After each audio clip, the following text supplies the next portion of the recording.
Hey there, I want to show you how I played Home to Mama with Justin Bieber, and this is the actual guitar I used on the recording, and I recorded direct right through an Apogee converter and into Logic on a Mac, and just basically came up with this riff and sent it to Justin, and they wrote a song around it.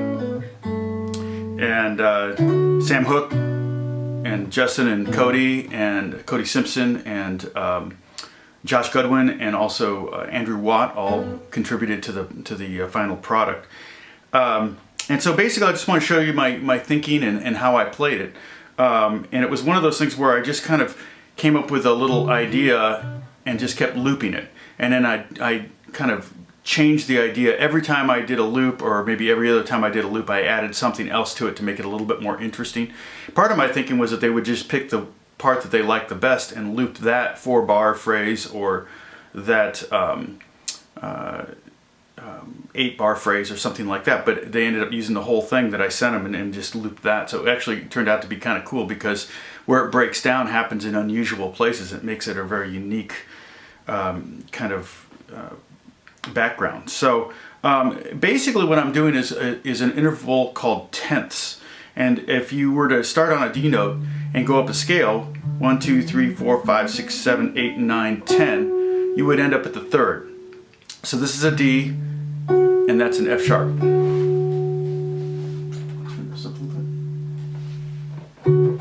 Okay, and so if I were to go down the key in the chords in the keys, I would have D is one chord, that's the one chord, and then B minor, A, and G. So I'm doing, basically it's just a 1, 6, 5, 4 progression.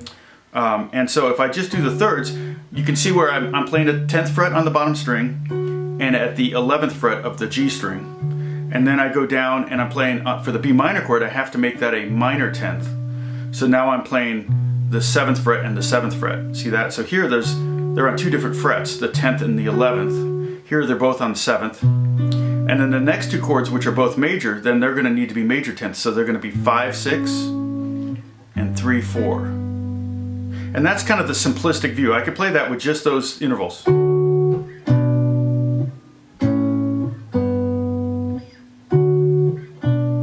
it doesn't quite sound right.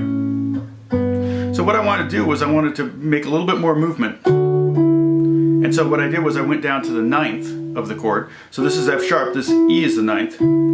Okay, so I went from the 11th fret on the G string down to the 9th fret on the G string while the bottom note's still ringing out. And then I went to B minor, which again was 7 and 7. All this is pretty much being done on the low E string and on the G string.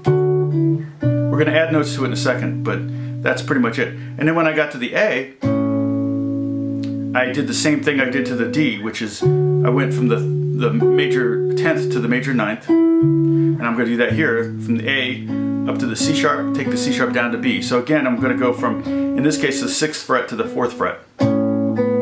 Okay, and I could have just gone to G. That would have been cool.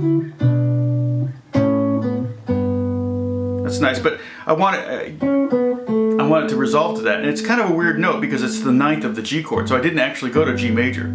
I do eventually, but initially I didn't.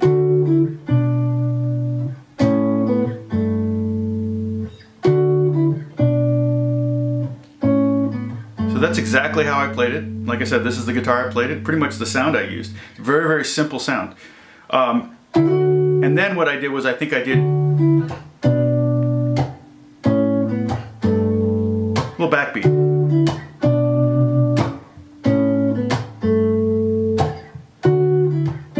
Okay, now the 5th, if I want to go up, so if this is a 10th, then the 5th is a 12th. 1, 2, 3, 4, 5, 6, 7, 8, 9, 10, 11, 12. And for all four of these chords, the 5th or the 12th is going to be at the same fret as the root. So on the D it's going to be 10 and 10. On the B minor it's going to be 7 and 7. On the A it's going to be 5 and 5. And on the G it's going to be 3 and 3. So if you can see those notes there while you're playing this, see that? Now it's a little fuller sounding. And I can add the slap in there too.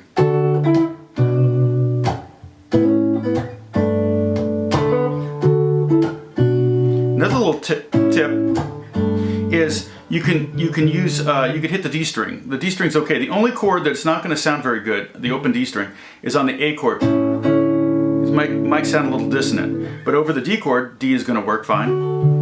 Over the B minor and over the G, that open D string works. So if you happen to hit that, it's not really a problem.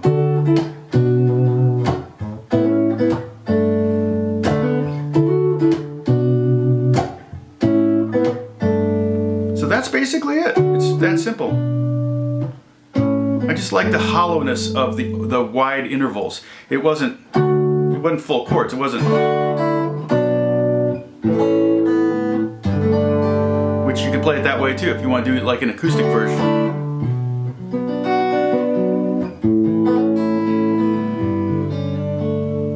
You could also do it that way, but to get the sound of the record, you have that. And these are kind of like piano chords. Very common to play these shapes on piano, not so much on guitar. But that's why I'm using my right hand. So the right hand is actually doing the grabbing. Hopefully you can see that a little bit in the video.